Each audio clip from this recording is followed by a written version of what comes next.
Hi, everybody. I'm DJ Foster here with Grand Valley State head coach Matt Mitchell. We are in the RV that the Go GVSU digital media team will take this weekend on the way to Houghton for the Grand Valley State Michigan Tech game this Saturday night at 6 o'clock in Houghton.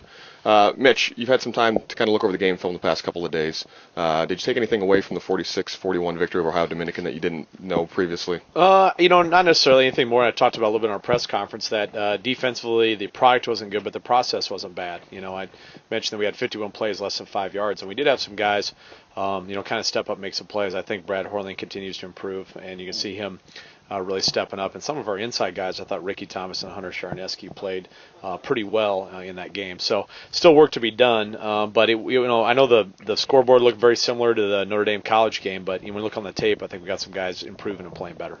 Isaiah Grimes in his first collegiate start threw for over 300 yards, 3 touchdowns, 2 picks, but overall a pretty solid performance, and he got the victory. Looking back at the tape the last couple of days, anything you noticed from Isaiah? Well, I thought, he had some really, outstanding moments and some moments that weren't great. And I think he's only, we look at the tape, we feel like he's only going to get better.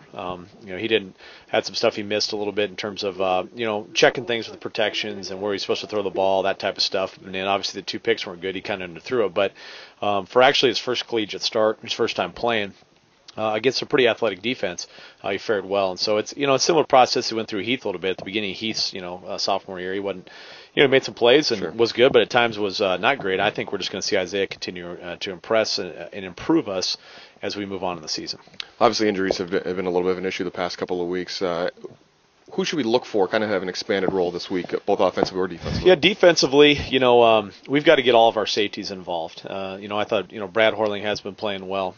We hope to maybe get Eric Thompson back. That is still up in the air a little bit and see if he's going to be back. But Dana Dixon had the pick and is continuing to play better, especially as a transfer, basically showed up the first day of camp. Right. And Bobby Wunderlich has had some hot and cold moments. But I think we got to try to get all those guys on the field. So I think you might see some things where, Bobby, Dana, and obviously Brad are all on the field and try to do some things that way because those guys have, some of those safeties have done well. I think we also got to look at, we got some depth at the corner position and trying to move some guys around and play some nickel and do some different things to have some of our corners play. So with some of the guys being a little bit banged up in our defensive line linebacker crew a little bit, and the secondary I think has stepped up an improved role. Offensively, we're still trying to I think Kirk Spencer's probably he's the healthiest of the tailbacks right now, and so expect to see him. And then between Rattay and Hershey, we're still waiting to see how the things unfold. If they can't go, we might have to have some other guys running the ball that we haven't run the ball yet. So we've had some freshmen up playing with us and doing some different things with some 2 freshmen here this week.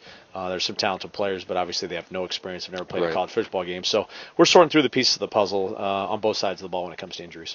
Face a Michigan Tech team this weekend. It's 3-0. Haven't really had a close game yet. They're giving up just under 11 points a game and about 63 yards rushing. What do you see that they do so well? They have 2 interior guys that are very active and very physical. Their 2 interior defensive linemen are good players, and as are their linebackers. So they play incredibly hard. They're a physical defense, kind of have always been, and they're maintaining that style of play. And they keep things with some of their scheme. They try to keep things compressed inside the box, and so they do a good job of really funneling it back to some of their best players, which are interior defensive line. So I think it's going to be probably the most disciplined, athletic, physical defense that we've probably seen up to date. So there's going to be some challenge with that, but they don't have as much experience on that side of the ball. So we've got to try to do a good job of doing some different things and trying to keep them a little off balance. We're not just lining up and running the same formations and running the same plays every snap. Michigan Tech, always a tough team to play no matter where you play them, especially up in Houghton. And this week they're going for the Drive for 5. They publicize they're trying to get 5,000 fans, a really good environment and atmosphere there. Just their second ever night game. So obviously the environment will come into play a little bit, but what does your team have to do most importantly to get a win tonight? We've got on the offensive side of the ball, same thing we always talk about, we have to execute.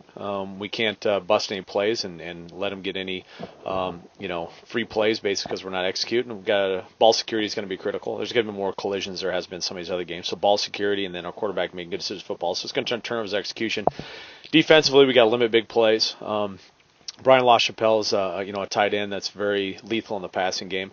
Tyler Scarlett does a good job throwing the ball, so we got to make sure that we're not giving up a bunch of chunk plays, and they will run some trick plays and do some things to try to get some of those chunk plays. So making them earn what they have to get, and then hopefully getting a couple of turnovers on the defensive side of the ball, which is harder against Tech than maybe some other schools, but try to get some turnovers and get some field position for offense. And then I think probably the biggest part of the game is they're strong on special teams, and we've obviously been very dominant on special teams, so we've got to continue to win those battles. Grand Valley State heads to Houghton, Michigan this Saturday night to take on Michigan Tech at 6 p.m. You can follow the Go GVSU digital media team as they travel up to Houghton this weekend. Again, just follow them on GVSULakers.com and on Twitter at GVSULakers. Mitch, thanks for your time today. Best of luck this weekend. All right, thank you. Thank you for watching the Grand Valley Sports Network.